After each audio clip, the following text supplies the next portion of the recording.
Hey guys and girls, so today we are going to be covering the steps in prepping for hardwood install, vinyl flooring install, vinyl plank flooring, luxury vinyl plank, whatever you want to call it.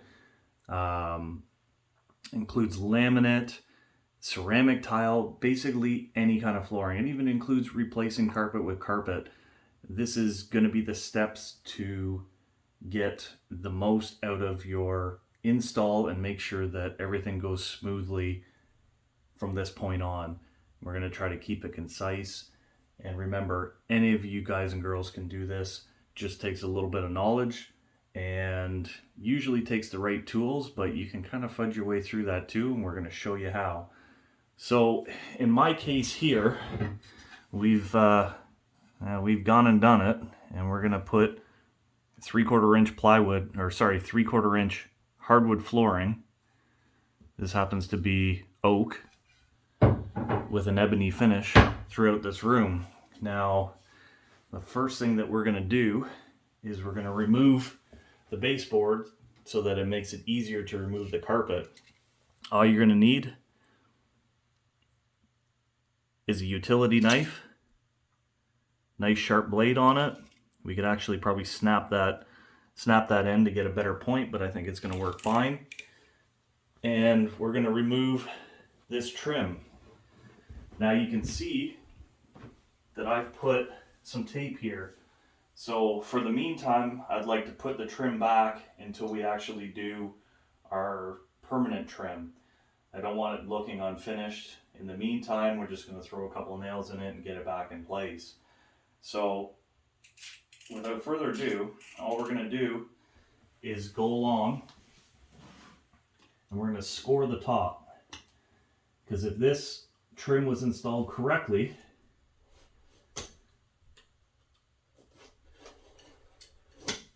there's a bead of caulking, painter's caulking, right along the top. And you'll say, well, if they were a good trim carpenter, they don't need that.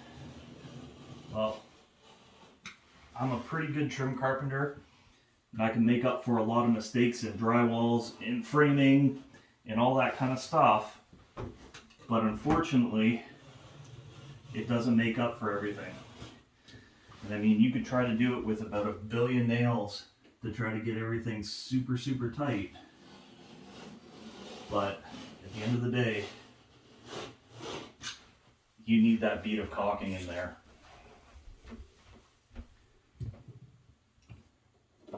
So what we're going to do next is we're going to remove this trim.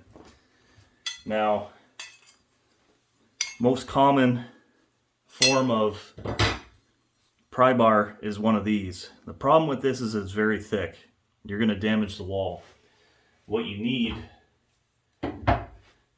is a thin pry bar like this one. You can see just how thin that one is in comparison. It's almost razor thin, and it's only about 8-10 inches long, so it gets in there really nice and it'll pop that trim right out. You can use eye protection for this. However, this is just pulling simple trim. We're really not putting a ton of force in there. You could actually force this in with your hand if you wanted. I just find just to get that first little bit broken, it's easier to use a hammer. And all you're going to do is just slowly pry it, be patient. The littler pieces are actually the harder ones because you've got the carpet that's kind of locking everything in the bottom, and then you've got a miter or a cope in the corner, and it's kind of locking that corner piece in. So you got to work at it gently. You might snap a piece or two. Like I said, this isn't the permanent. Yeah, see, that carpet is really locking it in place. So again, we're ready to remove this trim. Take your knife, only has to be out about 1/4 inch. Nice tight score. I like to go over twice. Just trying to penetrate that caulking that's right on top. You're not really trying to score into the drywall.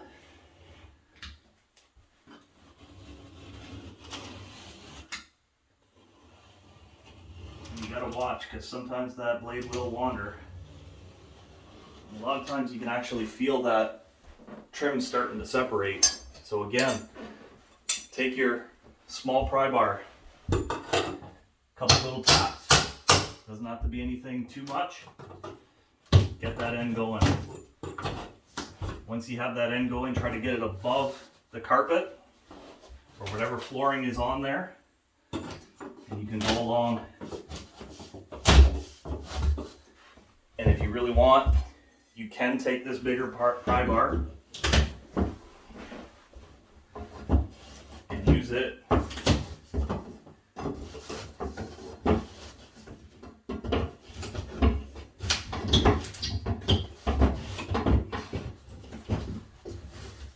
when you get to the end. All I do, basically lift up, pull out. There's another piece removed. That's simple. Go behind with your pliers, pull these nails out from the backside. You're ready to go. The next thing, before you start piling all your trim in place, you're gonna wonder, okay, how am I gonna get these nails out of here? And you know, your first instinct might be to take a hammer and try to actually send them back through. But what you actually want to do is take a set of pliers.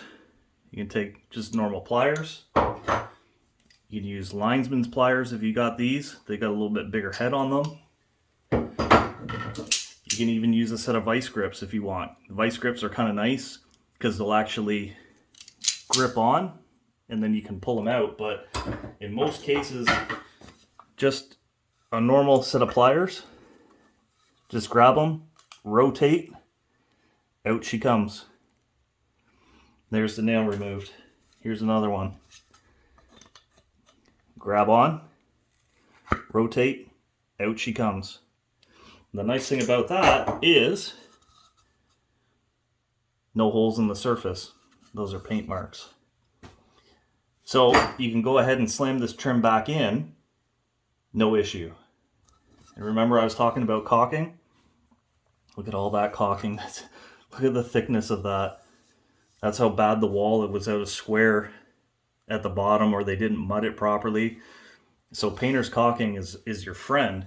You know, hide a lot of those mistakes. The problem is if you don't score that top line, it can grab so hard onto that drywall that it'll actually start ripping the paper off the drywall. And look at that nice pink color in there. Fancy. Yep, we've seen some weird colors in this house. It was built about 42 years ago, so I guess that was the color at the time. And you can see the height of that baseboard too. Kind of ugly. So you'll have some nails that are sticking out of the wall, and they're very, very short. You can try pulling them out by hand. A lot of them will come out, but you can see that one's being stubborn. Honestly, all I do, follow up with just a trim hammer, knock it sideways. So guys and girls, the same process goes for removing the trim around the door. You want to remove this because you're going to need to be able to run that hardwood underneath where that trim is going to finish. And I know I'm going to be in the way for some of this. I'm running out of room. Got a desk in here that's very hard to move and it won't go out the door. Not without some trouble. So again, we're going to score as tight as we can.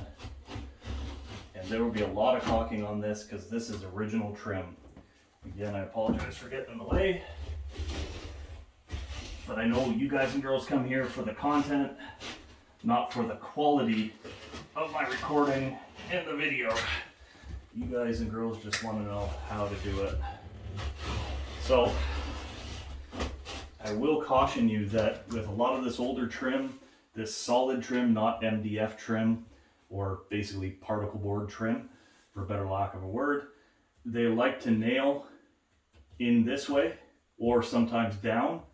So there can be a nail up here that you have to contend with. So again, small pry bar, trim hammer, and it's nailed for sure. So what we're going to do, we're going to work our way down.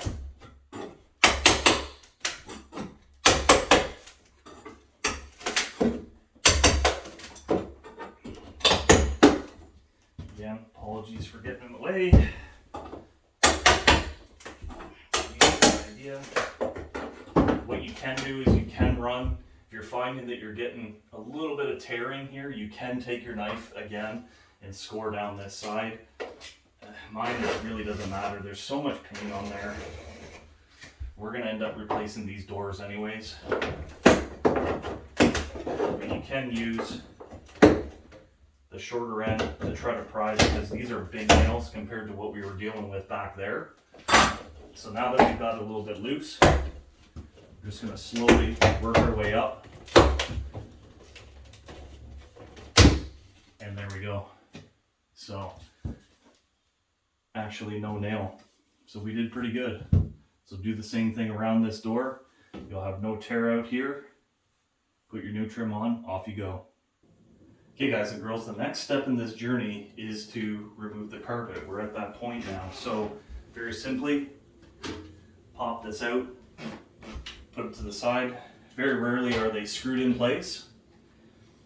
I like to use a roofing knife. This gets in behind the actual carpet and it cuts it from the backside, whereas a normal knife, you're trying to cut through the pile and trying to cut the carpet. So that's what we're going to use. We're going to use roofing knife and roofing blade. You can get this at any big box store. Again, you can get these at any big box store as well.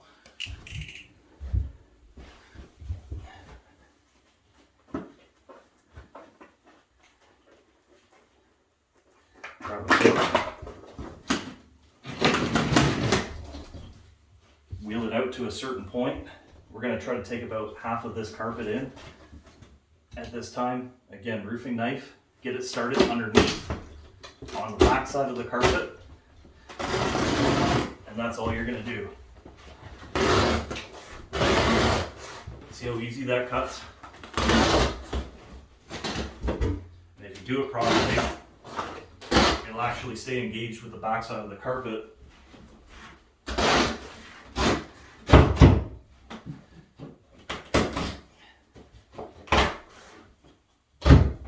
Just like that. Now the underpad is a different story. Underpad doesn't cut so well. What I like to do, just come right along this edge, score it with the straight blade utility knife. It doesn't have to be a perfect cut. Rarely does underpad actually cut really nice. We're just going to simply start this end.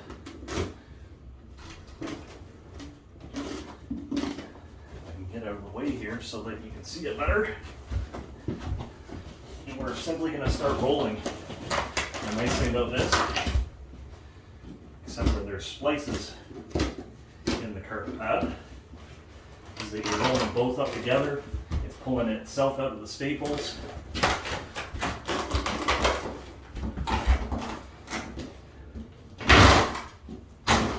Done. Throw some tape around this. Throw it out to the curb, off you go. Okay guys and girls, we're ready for the next step, which is to remove this tack strip. Now, it looks like it's a newer tack strip, so it should be okay to remove, but I can see that there's a little bit of moisture damage around that vent, so it might have rusted out the fasteners, and we'll just see how it goes. Here are the sweeps on the floor. We're going to deal with that at a later point, and you're going to see that. But for right now, tack strips. Save yourself a little bit of underpad. It'll save you from hurting your knees too much. I like to start with the big pry bar,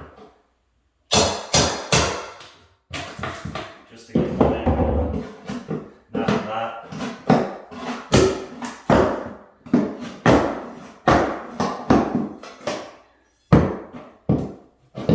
that's it. that was an easy one, I will admit. But just get that first nail started.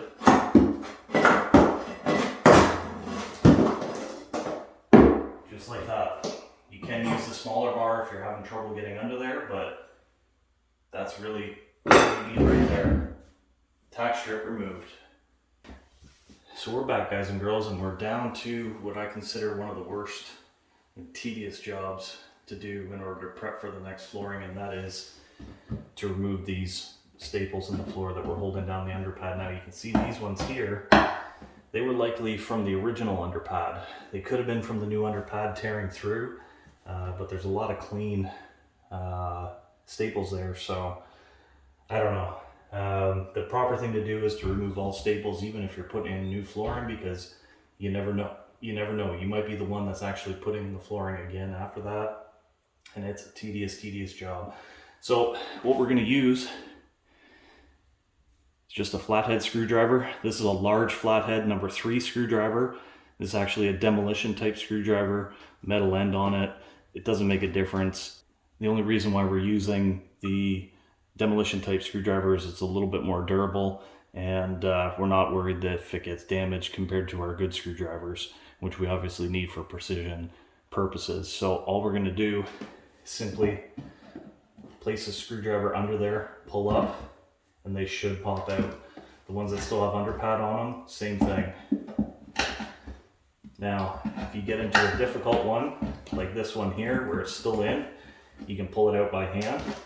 If you can't pull it out by hand, you can always use a set of pliers. You can try to use pliers to try to pull these staples out.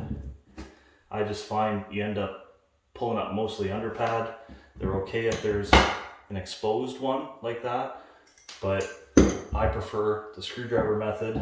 Just simply work it underneath, pop it up. You can try pulling out by hand. You can try pulling out with the set of pliers. So this is a tedious step, but it's going to make all the difference. It's going to make sure that that floor lays down flat. There's going to be no high spots. There's going to be no squeaks. Again, save yourself a piece of that underpadding so that you can kneel on it. If you didn't have carpet that you're removing, you can always get yourself a pillow, piece of foam, something to lean down on. What I also like to do is, as I'm going along, this is old drywall mud. I like to take that flat scraper, just work that down. Although it looks like there's some there, that's very smooth now. You've gotten rid of all those high points, and you're another step closer to putting down your flooring.